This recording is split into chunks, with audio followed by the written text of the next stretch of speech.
If you touch her again, I swear I'll tear your entire empire apart." The words cut sharper than any blade. They sliced through the jazz music, the fake laughter, and the champagne bubbles floating beneath the chandeliers. In an instant, the glittering masks of high society began to crack. That night's charity gala at the Indigo House, one of Dallas's most exclusive venues, was supposed to be about compassion, raising funds for underprivileged children. But in truth, it was nothing more than a show, a theater of wealth, arrogance, and polished hypocrisy. In the corner stood Logan Price, 32, beside his cleaning cart. For 3 long years, he had mopped floors, emptied trash, and scrubbed away what the elite left behind, both their dirt and their shame. To them, Logan wasn't a man. He was a shadow in a Navy uniform, unseen, unimportant, invisible. But that night, invisibility ended. Under the golden light of the chandeliers stood Preston Hawthorne, CEO of Hawthorne Systems, a man who ruled a $2.3 billion software empire. Beside him stood Grace, his pregnant wife, her gentle smile hiding quiet exhaustion. Then came the sound. "Touch your feet," a glass tipping over, a cruel laugh, and a slap. The noise rang out like a gunshot. Grace fell silently to the marble floor. Around her, men and women dressed in diamonds and silk froze, staring, then looking away. No one dared to move. Not the investors, not the politicians, not the ones who toasted charity while hiding their cowardice. Except one man, the janitor. Logan's voice trembled, but his heart did not. "Sir, please stop.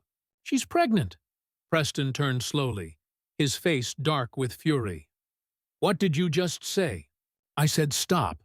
You're hurting her." The billionaire's smirk twisted. "You think anyone will believe a janitor like you?" No one answered. But Logan didn't back down. He couldn't. He didn't know that those few words, spoken by a man no one ever noticed, would light a spark. Chatu, one that would burn through silence, power, and fear. That night was not about scandal. It was about courage. About the moment a single voice chose to rise, where hundreds had chosen to stay quiet. This is true tale time. Where stories of bravery, justice, and the human spirit are brought to light. If you still believe good men exist, subscribe and stay until the end, because before we go on, ask yourself, if you were in that room, would you have spoken up? Morning came like every other day, 3 a.m. Sue, Logan's alarm buzzed in his tiny one-bedroom apartment in Oak Cliff, the part of Dallas most people avoided. For him, it was all he could afford. He reached over, turned off the alarm, and glanced at the top bunk. Caleb, his 7-year-old son, slept soundly, hugging a worn-out teddy bear missing one ear. Logan smiled faintly. He poured cereal, added a splash of milk, and toasted one slice of bread. "Breakfast done? Time to get up, buddy."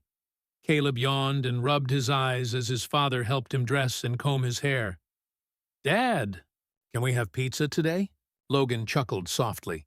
"Next week, I promise." Caleb didn't complain. He was used to next week promises, and to his father's tired smile. He was also used to his mother's absence. Sarah, Logan's wife, had left 3 years ago chasing an easier life. When she walked away, she took more than love. She took the color out of his world. He lost his job as an electrical technician after missing too many shifts while caring for his son. He lost the house they were halfway through paying. For all that remained was him, Caleb, and a mountain of bills. Logan knocked on countless doors looking for work. But no one wanted to hire a single father with no degree and a son who needed him home before sunrise. Eventually, he landed a janitorial job at the Indigo House, Nights from 9 p.m. to 5 a.m. The pay wasn't much, but it kept the lights on and food on the table. Every evening, he dropped Caleb off with Mrs. Regina, the kind, elderly Mexican woman downstairs, before heading out into the Dallas night. Reach her feet, broom in hand, heart heavy, unaware that soon the world would know his name. Mrs. Regina never took a single dollar. She only smiled and said, "I like having the sound of a child in the house. Go to work, mijo." Don't worry. Logan could never find the words to thank her. He'd just nod, whisper a quiet gracias, and drive off in his old 15-year-old pickup through the still streets of Dallas. At the Indigo House, Logan learned the art of disappearing. He learned to mop floors without a sound, to empty trash cans without being noticed, to lower his eyes whenever wealthy guests walked past, and above all, to never meet anyone's gaze. He had seen things most people pretended didn't happen. Drunken men yelling at waiters, women in designer gowns whispering cruel gossip, slurred threats, unwanted touches, hollow laughter echoing under golden lights. And Logan stayed silent, because silence paid the bills, because Caleb needed food, shoes, school, and a home. No one cared about what a janitor felt. But that night, when Grace Hawthorne fell, one hand on her pregnant belly, a line of blood at her lips, something inside Logan broke. He thought of Sarah, of the months she carried Caleb, her belly round, her steps heavy, her eyes glowing with happiness. He remembered helping her up the stairs, his hand resting on her stomach each night, as he whispered small promises to the child who would soon arrive. No man should ever harm a woman carrying life. No one. No matter how powerful, no matter how rich. That was the moment Logan stepped out of the shadows. He wasn't brave. His hands were shaking, his legs weak. He wasn't a hero. He was just a father trying to do the right thing. But that night, he made the choice he wanted his son to learn from. Caleb was all he had left. Every morning, when Logan saw him wake, he saw Sarah's eyes looking back. Every time Caleb laughed, he heard her voice again, soft and bright. Once, at school, Caleb had drawn a picture of a man with a mop and a cleaning cart. Above it, in crooked letters, were the words, "Dad is my hero." Logan had pinned that drawing to the fridge. Every night before leaving for work, he'd look at it and whisper, "I have to keep going." For him. So when he stepped into that glittering room of silence, Logan wasn't thinking about himself.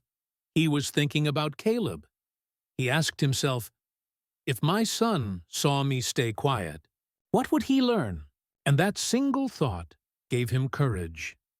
He didn't want Caleb to grow up believing silence was safety.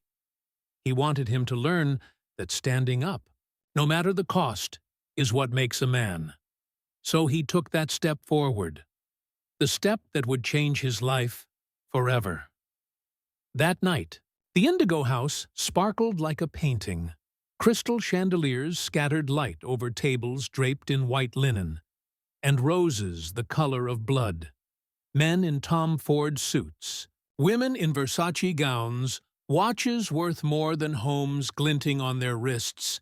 They laughed, toasted, and traded multi-million-dollar deals as if they were talking about lunch plans, and behind it all, in the quiet hallway near the kitchen, stood a janitor with a broom in hand, waiting for the crowd to thin, unaware that destiny was about to notice him. He didn't belong to the world on the ballroom floor.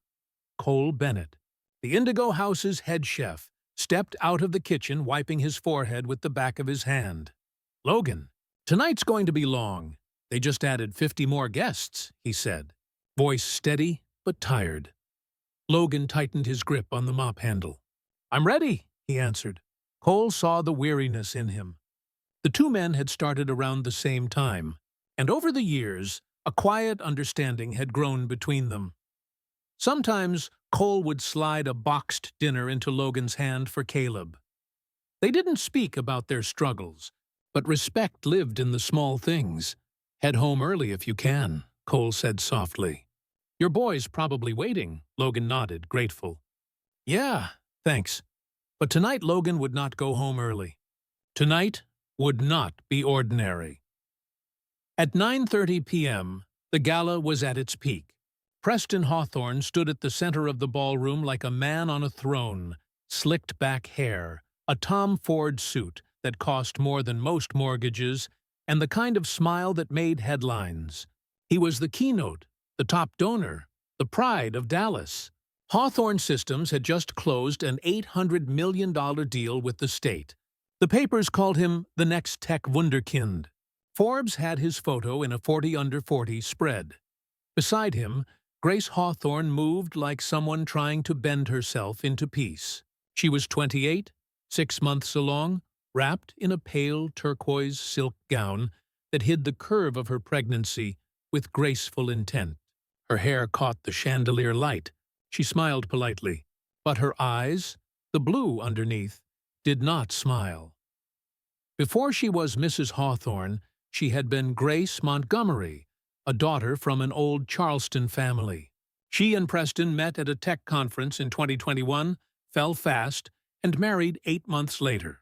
After the vows, the man she loved became a different man, sharp, controlling, deciding what she would wear, who she could see, and what she could say. When she pushed back, his temper answered with shoves and slaps. She learned to hide beneath heavy makeup. She had hoped a child would soften him. It did not.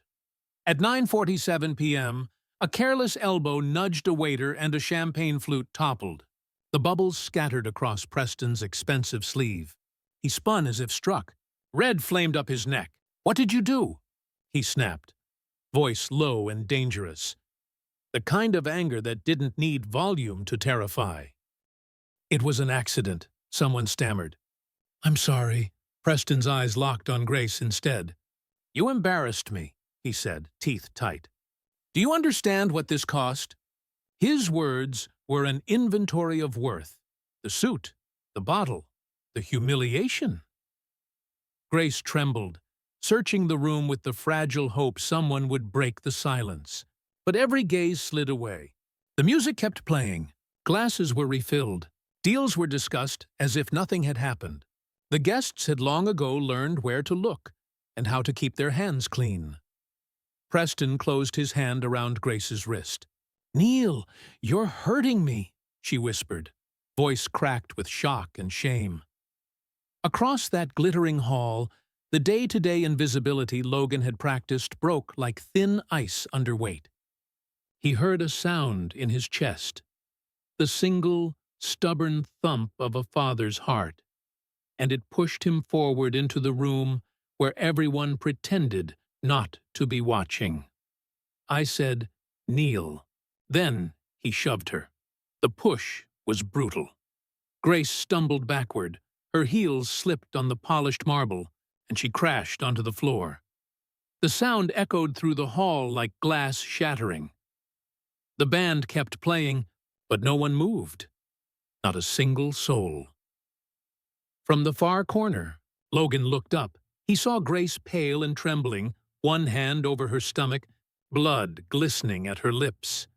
He saw Preston standing above her, tall, cold, untouched by shame, and he saw the crowd, hundreds of faces frozen in silence, pretending not to see. Logan's heart pounded. He thought of Sarah. He thought of Caleb. He thought of that crooked drawing on the fridge. "Dad is my hero." The mop slipped from his hand. He stepped forward into the light. "Sir, please stop." His voice shook, but his words were steady. "She's pregnant. Please, don't do this." Preston turned slowly, his eyes sharp as bullets. "Who the hell are you?" I work here, sir. But she's hurt. Let me call a doctor." Preston closed the distance between them. Logan could smell the sharp sting of cologne and power. "You think you're doing something noble right now?" "I just want to help her, sir." Preston's smile twisted. "Do you even know who I am?" "Yes, sir." But that doesn't give you the right to hit her. The room stopped breathing. Then came the sound, Preston's low, cruel laugh. You think anyone's going to believe a janitor like you? You don't serve drinks, you take out trash. Preston was wrong. Logan didn't take out trash. He carried dignity in silence. But he said nothing. Maybe no one will believe me, sir, Logan answered softly. But I still can't just stand here. That's when Preston's hand lashed out. The slap cracked through the ballroom, sharp, merciless. Logan staggered, caught his balance, and straightened. He touched his burning cheek but didn't flinch. No tears, no anger, only resolve. You're fired, Preston hissed. Right now. I'll make sure you never work in this city again. Logan nodded slowly. Maybe you will, sir. But at least I'll still be able to look my son in the eye. Then he pulled out his phone. His hand trembled, but he pressed record. If no one will believe me, he said quietly, at least they'll be able to see. For the first time that night, someone in the crowd exhaled. A small, frightened breath that broke the spell of silence. If you were standing there, watching it all happen, what would you have done? Because only hours later, when Dallas woke up, no one could have imagined that this single video would bring down the entire Hawthorne empire. Cole Bennett stood in the kitchen doorway, a chef's knife still in his hand, droplets of vegetable water sliding from its edge. From where he stood, he could see everything. Grace on the floor, Logan stepping forward, Preston's strike. He saw the janitor trembling, phone in hand, standing alone against an empire. Cole was 38. Great Puis, a chef for 12 years. He'd cooked for presidents, billionaires, and the most powerful people in America. He took pride in his craft, but he also knew the unwritten law of hospitality. Never interfere in a guest's affairs.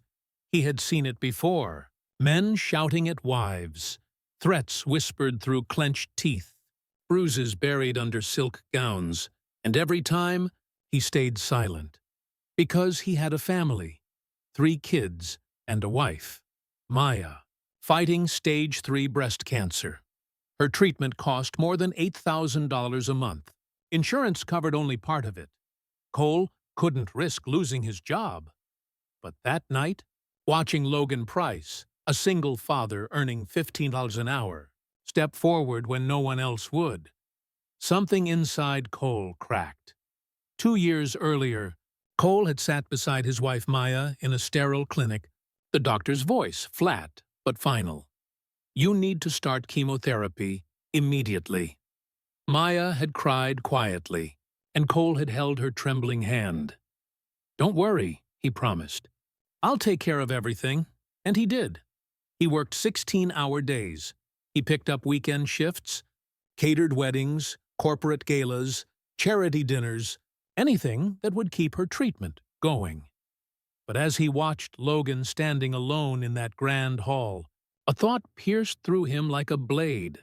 In all those years, had he ever stood up for what was right? Had he ever said no when it mattered most? Never. He had always chosen safety, silence, survival. And Logan. Logan had nothing left to lose. That made him braver than everyone in that room. Cole looked around.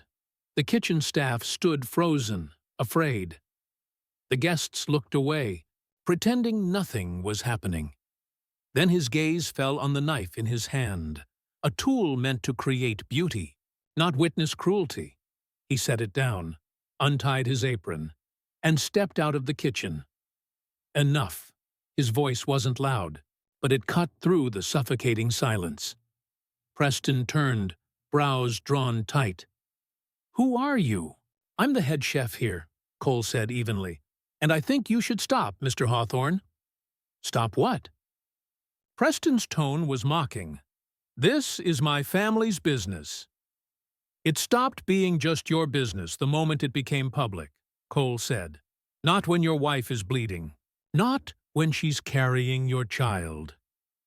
Cole walked forward until he stood beside Logan, a janitor and a chef, two men in uniforms of labor, shoulder to shoulder against an empire. They didn't need to speak further. Their presence said it all. Logan wasn't alone anymore. Preston's voice rose, sharp with disbelief. "Do you have any idea what I can do to you?" "I do," Cole replied calmly. "You can fire me. You can blacklist me. But you can't make me watch this and stay silent." "You dare?" Preston snapped. "Yes," Cole said quietly. "I dare." Then he reached into his pocket and raised his phone. "Now there are two of us recording. You want to keep going?" The air thickened. Preston's eyes darted across the crowd. The guests began to stir, nervous, whispering. A few raised their own phones. The event manager whispered frantically into her headset. Even security hesitated, unsure who to obey. For the first time in his life, Preston Hawthorne was losing control. He straightened his suit, forced a smile. "I think there's been a misunderstanding," he said stiffly. "Grace, get up. We're going home." But Grace didn't move. She sat on the cold marble floor, clutching her belly, lips trembling. Cole knelt beside her. His voice softened. "You don't have to go with him," he said. "We can call an ambulance." Grace looked up, tears spilling down her cheeks. "But he can't hurt you," Cole said firmly. "Not when there are witnesses." It was the first time in 3 years anyone had told her those words. "You don't have to be afraid." She nodded slowly. Cole turned to the security staff. "Call 911. Now." Preston's control shattered. His face turned crimson. "All of you, you're fired. I'll make sure none of you ever work in Texas again." Logan's voice came next, calm and steady. "You can take our jobs, sir, but you can't take our conscience." Cole nodded beside him. "I'd rather lose my job than lose my humanity." And then, something no one expected happened. A woman in a crimson evening gown, about 50 years old, stepped forward. Her hands shook as she lifted her phone and began recording. Then another followed, and another. Within 2 minutes, more than 20 phones were raised, cameras flashing in every direction. Preston's empire had never been built on kindness. It was built on image, and now, right before everyone's eyes, that image was collapsing. Preston froze, his face pale beneath the chandelier light. For the first time in his life, the man who thought he owned the room realized, the room no longer belonged to him. Preston turned sharply, fury burning in his eyes. He pointed at Logan and Cole, his voice shaking with rage. "You'll both regret this." Cole met his glare calmly. "Maybe," he said, "but not tonight." Paramedics arrived within minutes. Grace was trembling as they lifted her onto the stretcher, fear still etched into her face. But before the ambulance doors closed, she turned to the two men who had stood up when no one else did. "Thank you."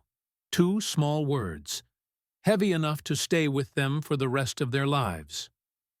Logan didn't reply. He simply nodded.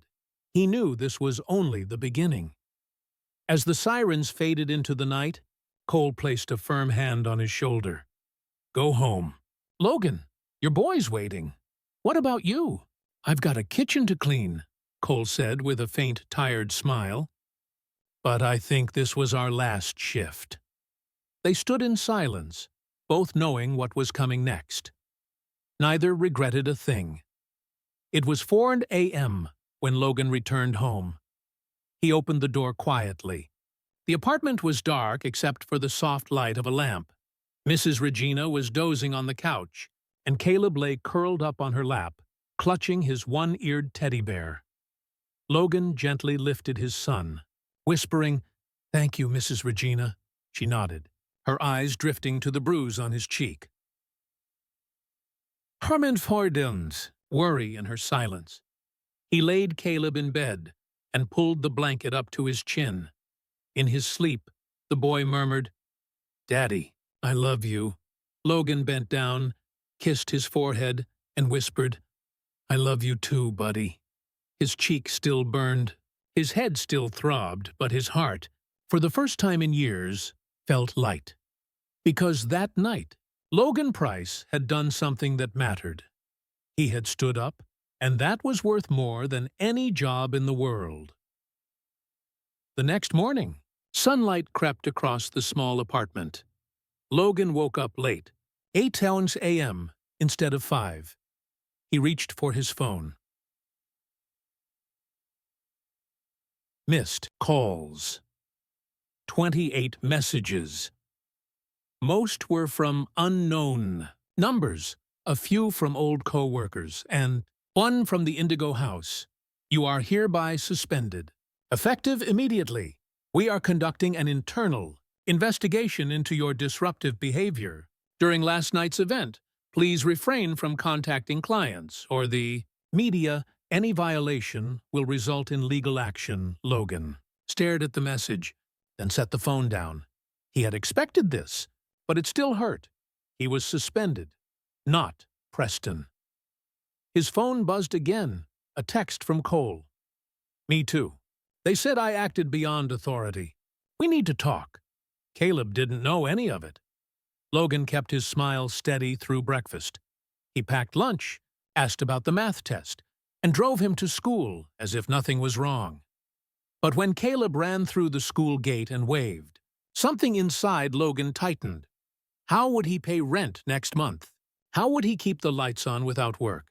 He drove to a small cafe in Oak Cliff. Cole was already there, eyes red, face drawn, exhaustion written across his features. "They took down the video," Cole said flatly. Logan froze. "What?" "My post on X. Gone. Tried to open it this morning. Files corrupted." "What about yours?" Logan pulled out his phone. The video file was gray, unreadable. 9:47 to 10:02 p.m. 15 minutes. Gone. How could they? Cole shook his head slowly. "Preston Hawthorne isn't just anyone. He's got lawyers, crisis teams, IT experts. If he wants something erased, it disappears." Logan sank into the chair, burying his face in his hands. "So we've got nothing." "Not exactly." Cole reached into his pocket and slid a small USB drive across the table. "I copied the footage from the restaurant's security feed before they wiped it. It's not crystal clear, but you can see everything. Preston shoving Grace, hitting you, the whole crowd just watching. Logan held the USB like it was made of gold. How did you—" "I know the head of tech," Cole said quietly. "He sent it to me before the deletion order came down." Logan's voice was barely a whisper. "If we use this, we could be sued. They'll say we stole company property. And if we don't, then Grace never gets justice," Cole replied. "And last night becomes just another story rich people rewrite." Logan stared out the window. Outside, Dallas moved on, luxury cars rolling by, men in suits walking into glass towers, a city that never looked down long enough to see the ones who cleaned its floors. He wasn't sure how he'd survive the next month, but he knew one thing. He thought of Grace, her shaking hands, her terrified eyes, and said quietly, "We use it." Cole nodded once. "That's what I thought." Logan smiled faintly. "Good, because I'm not very good at staying silent anymore." Logan had never been a man of social media. He had one X account, just to scroll through old photos of his son. No Facebook. No Instagram. But that morning, he realized something. If the powerful had their platforms, he needed a voice of his own. He opened his old laptop. Saturday night born, its fan humming, the webcam blurry with scratches. No script. No lighting. No filters. Just a tired man with a bruised cheek and a heart that had finally made up its mind. He pressed. "Record? My name is Logan Price. I'm 32 years old. I'm a single father to a 7-year-old boy named Caleb. Last night, I was working the night shift at the Indigo House in Dallas. I'm a janitor. My job is to clean floors, take out trash, and stay invisible. At least, that's what people expect. He took a shaky breath. But last night, I saw something I couldn't ignore. I saw a man, a billionaire CEO, shove his pregnant wife to the floor. I saw him slap her. I saw blood on her lip. And I saw hundreds of people. Just watching. Logan swallowed hard, voice cracking. I'm not a hero. I'm just a father. But when I saw that, I thought of my son. One day, he'll see someone being hurt, and I want him to know what to do. I don't want him to learn silence. I want him to learn to stand up. So I did. And for that, I got slapped, threatened, fired. They erased the video, but the truth can't be erased. He looked straight into the camera. Preston Hawthorne, CEO of Hawthorne Systems, hit his pregnant wife in front of hundreds of people. And no one stopped him. Until now, I don't have money. I don't have lawyers, but I have the truth, and I won't stay silent. He turned off the camera, his hands trembling, and hit upload. Within an hour, the video crossed 50,000 views. In 3 hours, on 500,000. By evening, 2 million. Hashtags began flooding. Justice for Grace. The janitor who spoke. Logan Price local headlines followed. Janitor accuses billionaire CEO of abuse. The only man who spoke up. Who is Logan Price? But with the light came darkness. Threat messages filled his inbox. You ruined Mr. Hawthorne's reputation. You're dead. Emails from lawyers. Cease and desist. You are committing defamation. And phone calls from strange, cold voices whispering, "Watch your kid." Logan turned off his phone, chest pounding.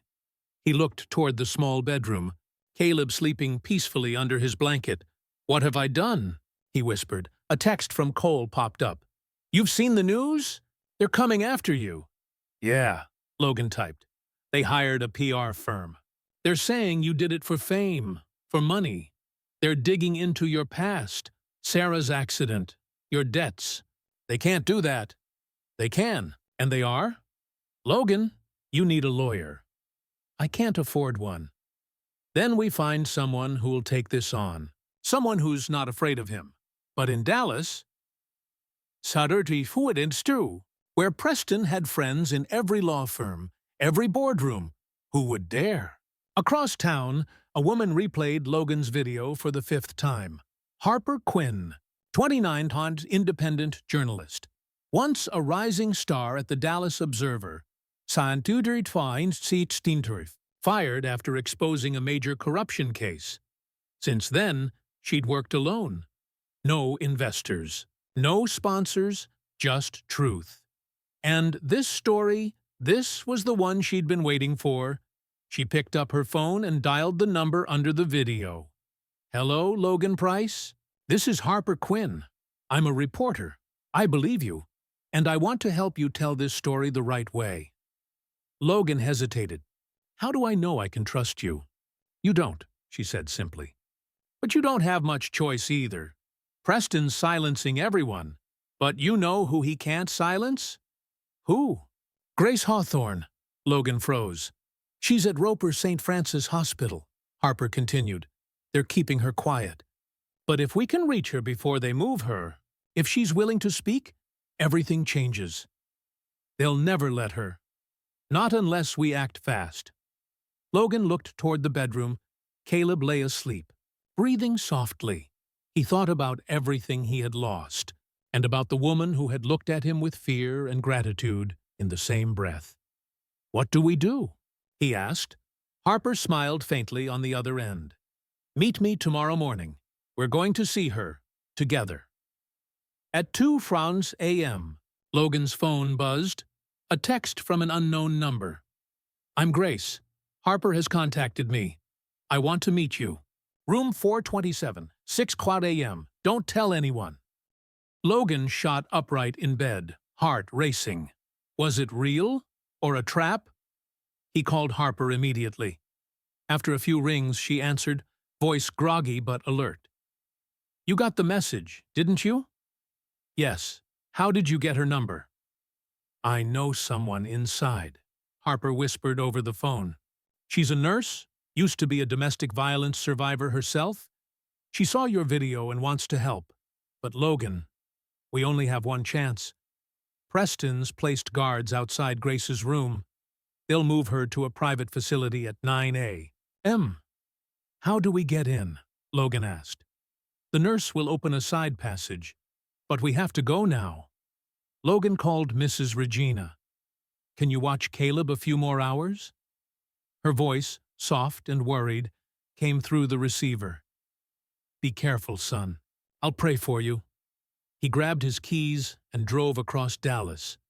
The city was still awake, skyscrapers glowing like watchful eyes in the early dark. Inside his old pickup, the world felt small. His hands gripped the wheel like a soldier heading into a battle he didn't know how to win. Harper waited in the hospital parking lot. Hoodie pulled up, a small backpack slung over her shoulder. You ready? Logan nodded, even if he wasn't. They slipped in through a side entrance. A nurse, Linda, mid-40s with tired eyes and a kind face, met them. 2 quick glances over her shoulder. Then she whispered, There are 2 guards near the main hall. Only family is allowed in. But there's another passage. Through maternity. Follow me. Cold white corridors stretched ahead, reeking of disinfectant. Logan's stomach twisted. He hated hospitals. It was in one just like this that Sarah had left him 3 years ago. Harper noticed his tension, gently touching his shoulder. You okay? I have to be. Linda stopped outside room 427 and knocked 3 times. Light, deliberate. A weak voice came from inside. Come in.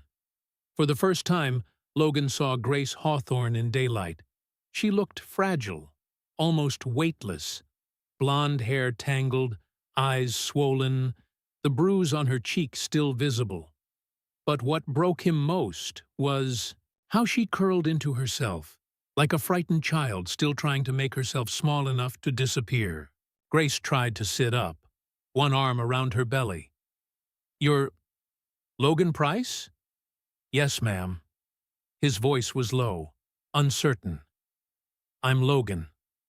Tears filled her eyes. You were the only one who stepped in. I only did what anyone should have done, he said softly. She shook her head. No, you did what no one else dared to do. And then she broke, not in loud sobs, but in quiet, trembling tears, like 3 years of silence finally finding sound.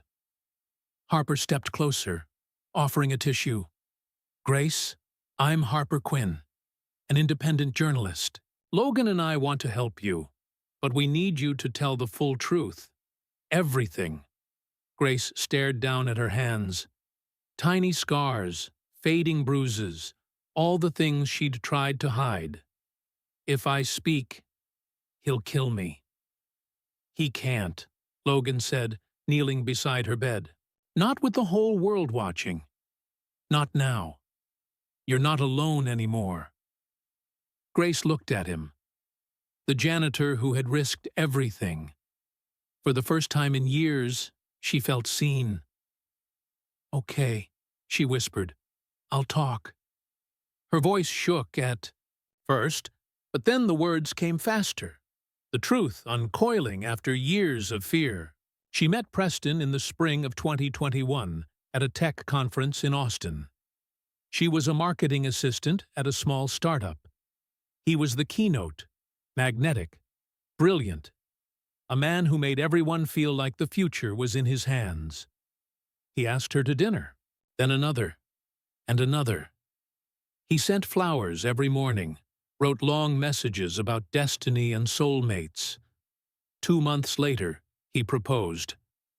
Her parents had warned her to wait, but Grace had been spellbound. She believed she'd found the man of her dreams. They married in December 2021. A grand Charleston wedding, 300 guests, even featured in magazines. But on their honeymoon in the Maldives, the illusion cracked.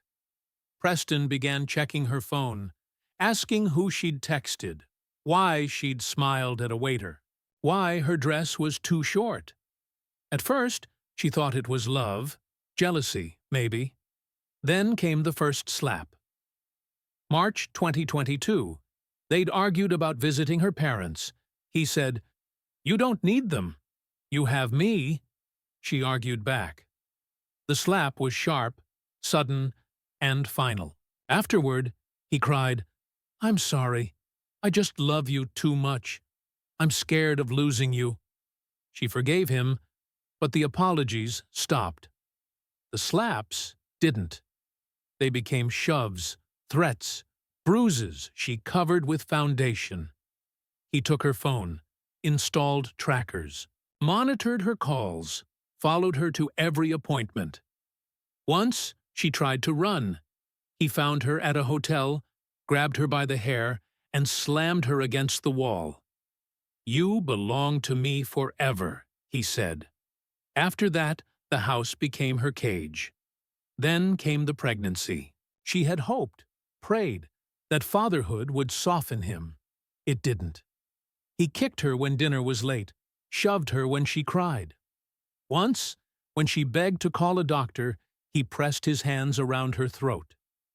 The gala night was her last desperate cry for help.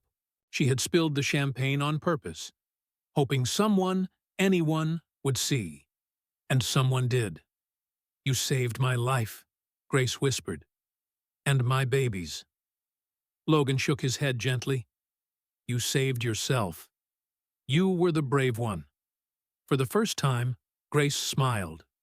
Weak, but real. Then she reached into the bedside drawer and pulled out a small USB drive. "This is everything," she said. "Footage from our home cameras, audio recordings, photos of every injury, every time he said I'd never leave." Harper took it carefully, her hand trembling. "Grace, you know what this means, right?" "I do," Grace said softly. "But I can't let my child grow up in that house." "I can't," Grace whispered. Logan rose to his feet, voice steady. "Yes, you can. We'll protect you. I promise." Grace nodded weakly. "I believe you." But before they could leave, a shout echoed down the corridor. "They're here! Room 427! 2 large guards stormed toward the door, blocking the exit. "You're not authorized to be here. Out! Now!" Harper stepped forward, forcing calm into her voice. "We're journalists. She's a victim. We have the right." "You have no rights here," one guard barked. "Leave before we call the police." Logan moved beside Harper, jaw clenched. He knew fighting wouldn't help. Then, from inside the room, came Grace's voice. Faint but unshakable. "I want them here. This is my decision." One of the guards stepped forward. "Mrs. Hawthorne," Mr. Hawthorne gave strict instructions. "I don't care what he instructed," Grace interrupted. "This is my room. I said I want them here." The guards hesitated, unsure. They weren't trained for defiance from victims. That's when Linda, the nurse, stepped out of the shadows, her tone cutting through the tension. Per hospital policy, the patient decides who may enter her room. "If you interfere, I'll call hospital security, and they'll call the press." The guards exchanged looks. One reached for his phone to call Preston, but it was already too late. Harper had finished recording the interview. Logan had the USB, and Grace, for the first time in 3 years, had spoken her truth. For the next 18 hours, Harper didn't sleep. She reviewed every second of the footage Grace had given her. Each clip was another glimpse into hell. Footage from the living room. Preston punching Grace in the stomach, shouting, "You embarrassed me!" Footage from the bedroom. Preston's hands tightening around her throat until she went limp, then walking away as if nothing had happened. Footage from the kitchen. Grace hitting the counter. Blood dripping as he muttered coldly, "Clean it up yourself." And the audio, Preston's voice, venomous. "No one will believe you. You know who I am? I'm Preston Hawthorne. And you? You're nothing.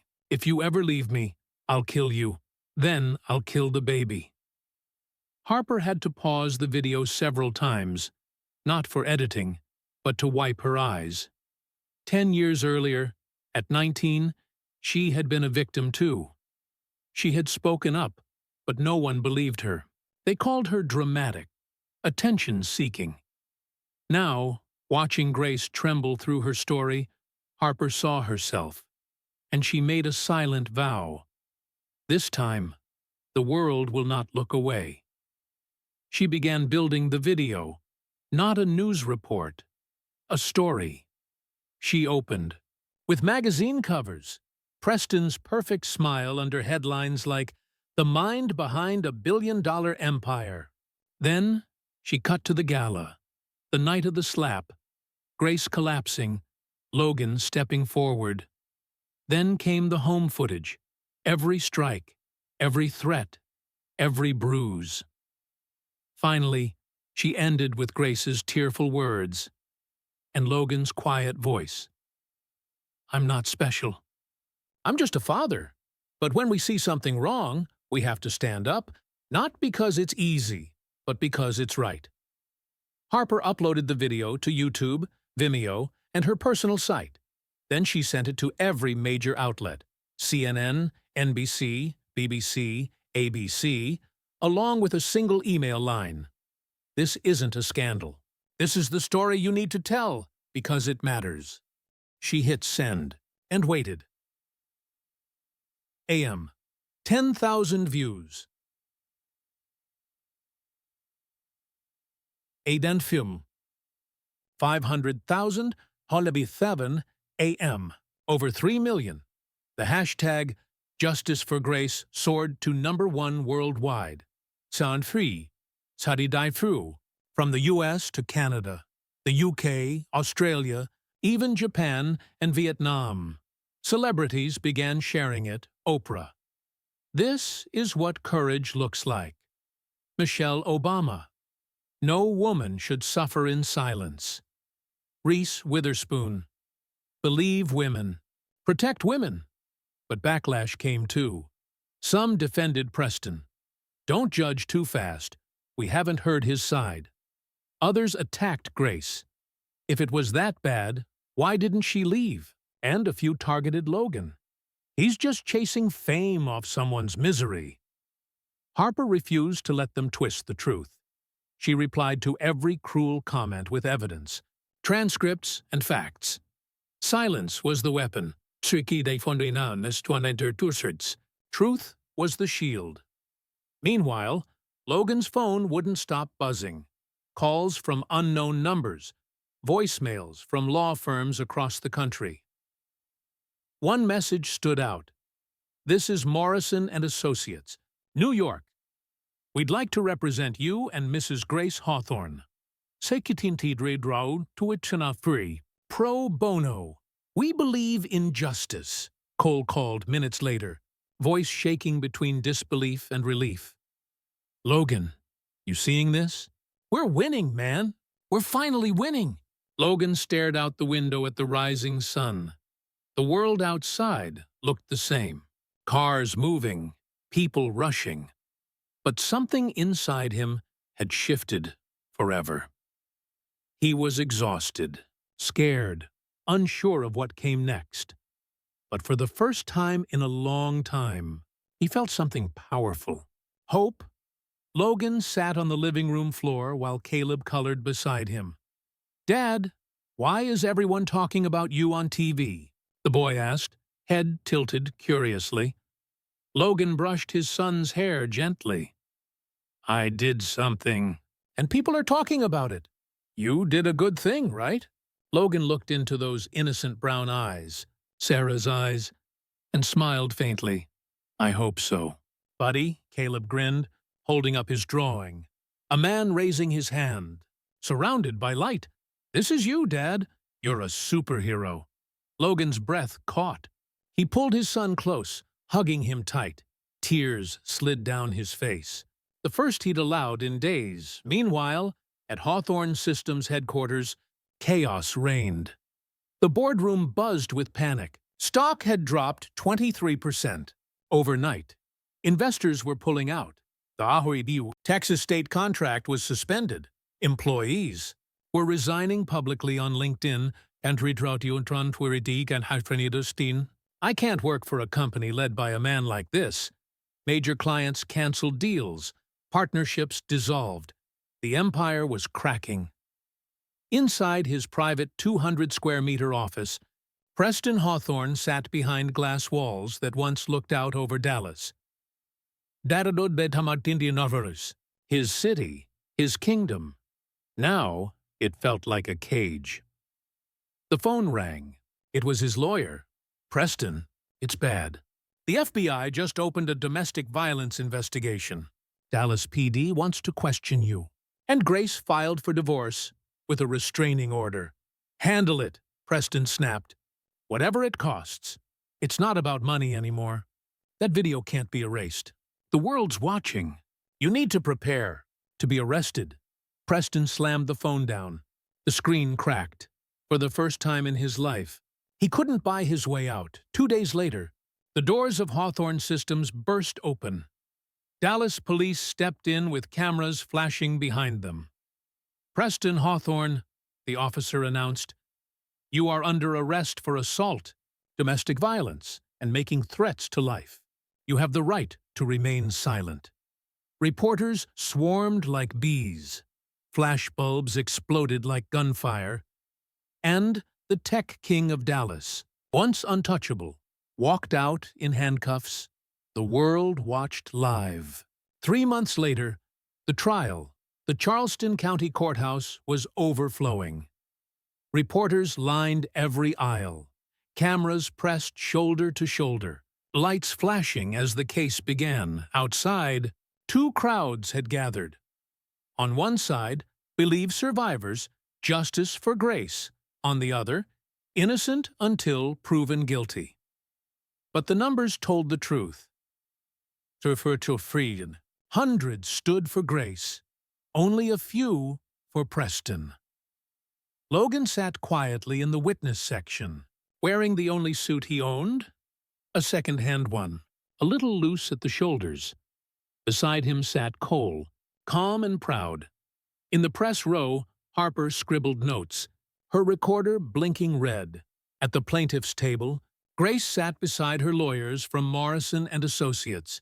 Her navy dress was simple, her hair pulled back neatly, her pregnancy now full.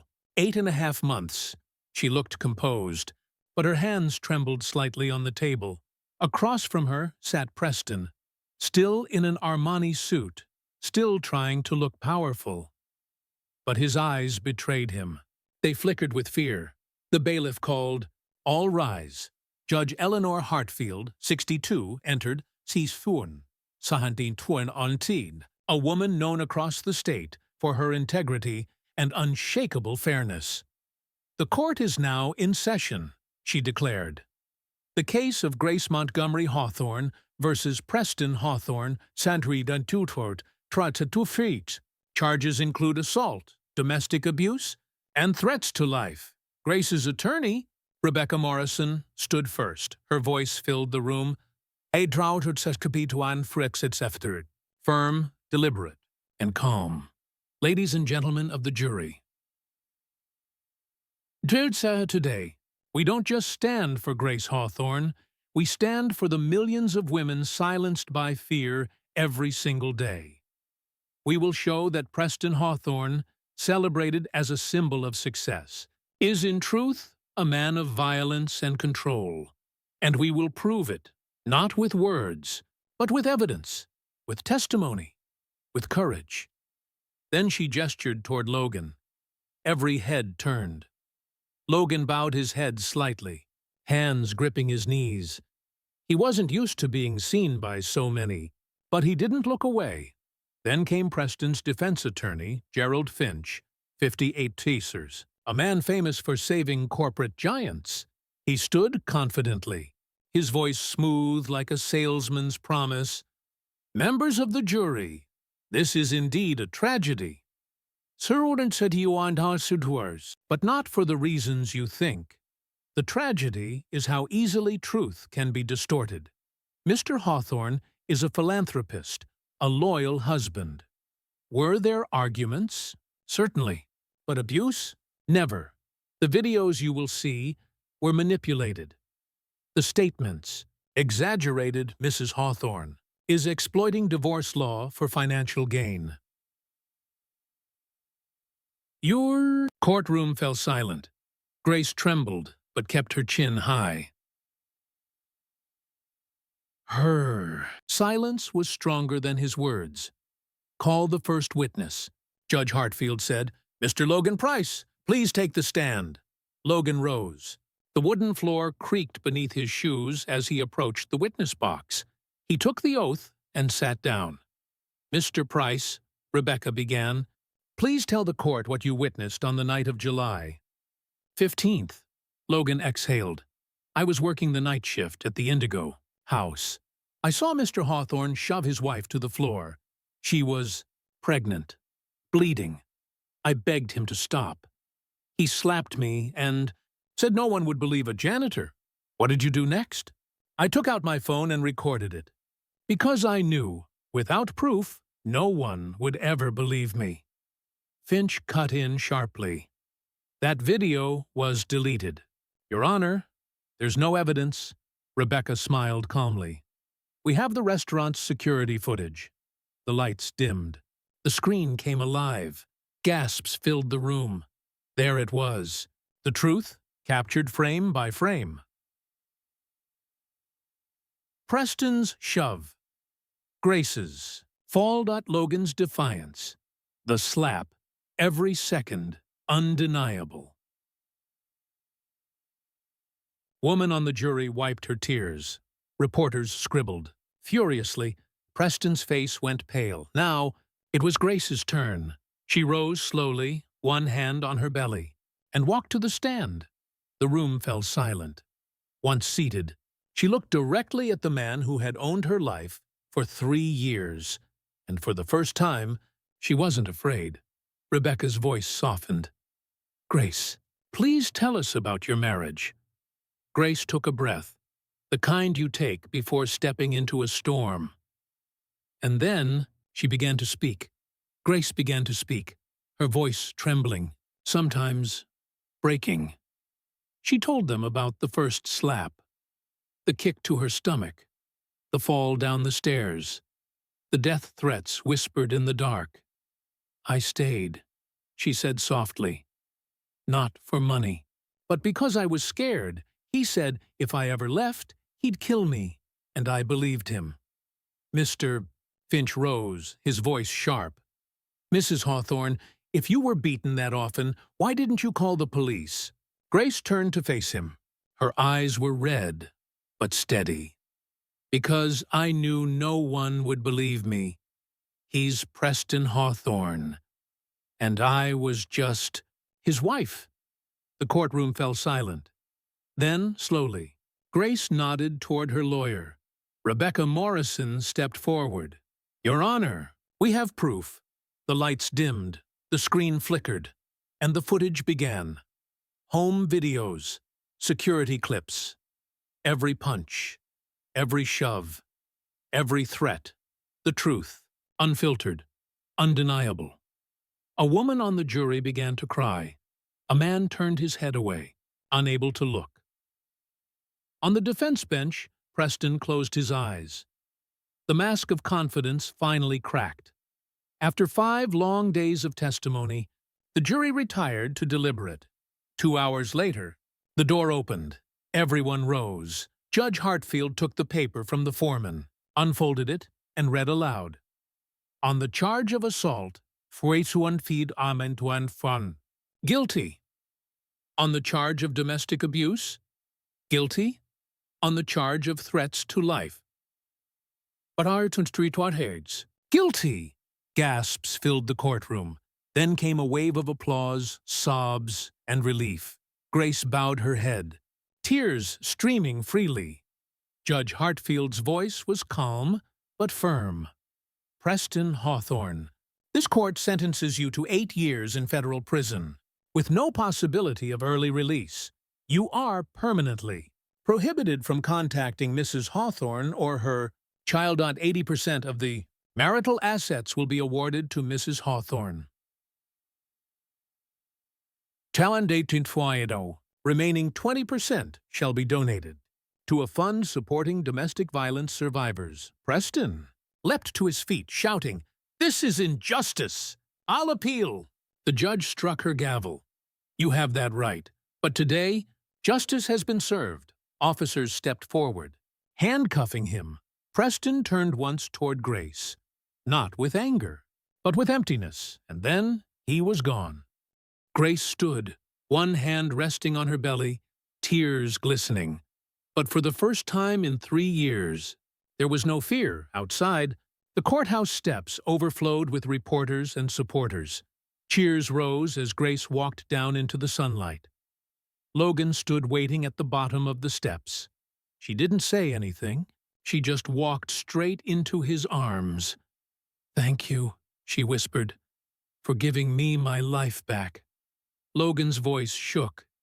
"You deserve that life." Cole smiled from a few feet away. Harper raised her camera, capturing the moment forever. The janitor, the survivor, the truth-teller. Caleb ran up and wrapped his small arms around his father's leg. "Dad, did we win?" Logan knelt, hugging him close. "No, son," he said softly. "We didn't win. The truth did." 1 year later, Logan Price stood before a small brick building in East Dallas. Once abandoned, now restored. Above its doors, golden letters glimmered in the morning sun. The Light Foundation. Sunlight streamed through windows that had once been boarded shut. Inside were neat rows of chairs, a small stage, and smiling volunteers. Today was opening day. After the trial, Grace had received 80% of the assets, about $1.4 billion. She could have vanished into quiet luxury, but she didn't. Instead, she came to Logan and said, "We need to build something that matters, so no woman ever has to live through what I did." Cole joined, Harper joined, and together they built the Light Foundation, a sanctuary for survivors of domestic abuse. It offered everything: free legal aid, trauma therapy, job training, safe housing, childcare, and, above all, a place where voices could rise again.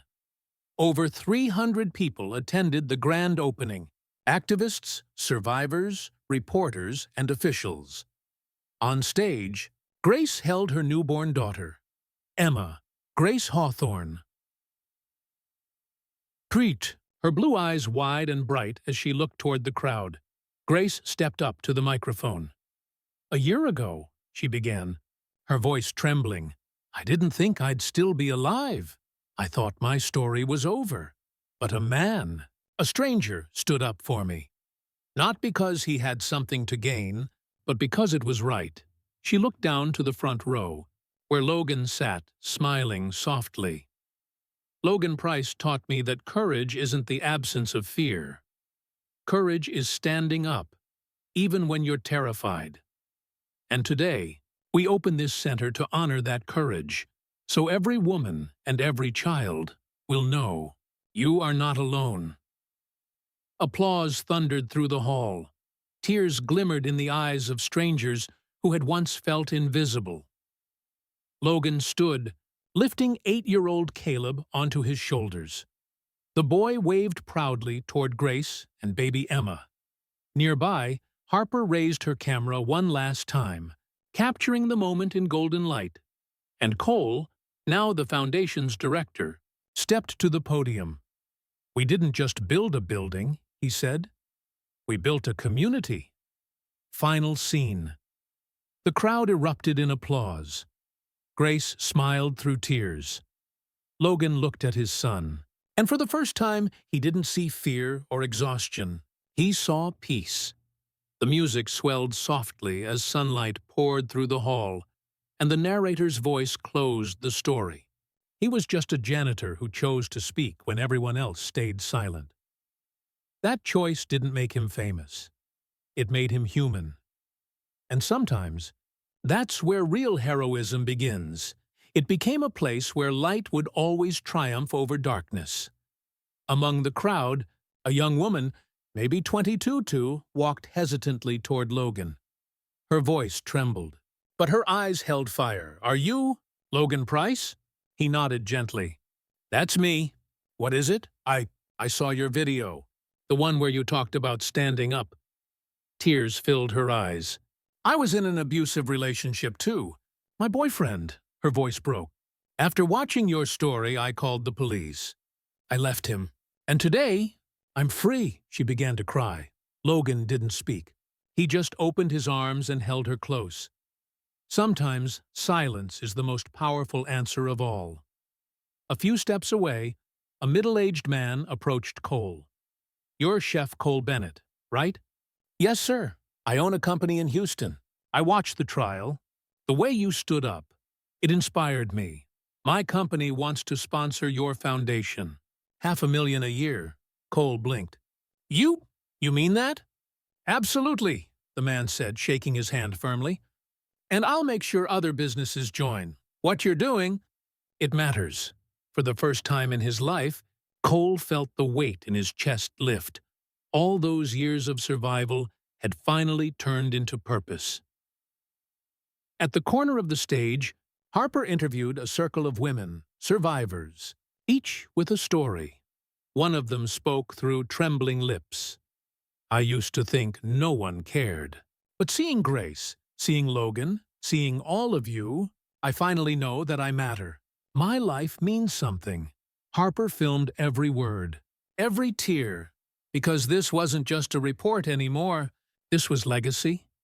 That night, when the celebration was over and the lights dimmed, Logan sat on the steps outside the center. The city hummed softly around him, distant traffic, the flicker of neon, a heartbeat that never stopped. Caleb sat beside him, hugging his old teddy bear. "Dad," he whispered. "I'm proud of you." Logan smiled, pulling him close. "I'm proud of you too, buddy. You're the reason I did all this. Do you think Mom can see us?" Logan looked up at the Dallas sky, stars scattered like sparks of hope. "I think she's watching," he said softly. "And she's smiling." Caleb rested his head on his father's shoulder. "I love you, Dad." "I love you too, son." They sat there quietly, where light and city sounds blended into one peaceful rhythm. 1 year ago, Logan's voice echoed in narration. "I was just a single father working night shifts, mopping floors, invisible to the world. But one night, I chose to see. I chose to speak up. I chose to stand. And that changed everything. Not just for me, but for Grace, for baby Emma, and for every woman who now has a place to turn to." Images flash. Grace smiling with her baby, Cole laughing with volunteers, Harper at her camera, the Light Foundation banner rising in the sun. This story isn't about me. It isn't even about Preston Hawthorne. It's about all of us, every single person watching right now. It's about those moments when you see something wrong and hesitate to speak. When you're scared of losing your job, your safety, your peace. When you tell yourself, "I'm just one person. What difference can I make?" But here's the truth. One person can change everything. One person can spark a flame, and that flame can light up the world. If this story touched your heart, don't just watch and move on. Take action. Support your local shelters. Believe survivors. stand up when you see injustice. And most of all, never doubt that your voice matters, because it does. You do. Logan looks straight into the camera. I'm Logan Price, and this is True Tale Time, where the smallest voices become the strongest. If you're still here, you're already part of the change. Don't just scroll past. Be the witness. Be the light. Be the flame. The Light Foundation has helped more than 12,000 women in its first year. Preston Hawthorne is serving an 8-year federal sentence. Grace Hawthorne now serves as chairwoman of the Light Foundation, speaking globally on women's rights. Logan Price is its executive director, still living in Dallas with his son, Caleb Cole Bennett. Now the foundation's executive chef continues his work, and his wife, Maya, is in full remission. Harper Quinn received the Pulitzer Prize for her investigative series on domestic violence. If you or someone you know is experiencing abuse, please reach out. National Domestic Violence Hotline, 1-800-7999-7233. You are not alone. If this story moved you, let us know where you're watching from. Like, share, and subscribe. Captivity, so more people can see that courage, kindness, and justice still exist. I'll see you in the next story, where one small act can change an entire life.